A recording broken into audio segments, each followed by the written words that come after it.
പിന്നെ നമ്മുടെ ഗാർഡനിലെ ചെറിയൊരു ഗാർഡൻ ഉണ്ട് കേട്ടോ.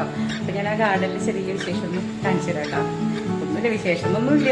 ഒരു സൈഡിൽ കുഴപ്പമില്ലാതെ വളരുന്നുണ്ട്. അത് ഒരു ഷെയ്ഡ് ഉള്ളതുകൊണ്ട് മറ്റേ സൈഡിൽ നല്ല വെയിലുള്ള കാരണം അത്ര വളർച്ചയില്ല.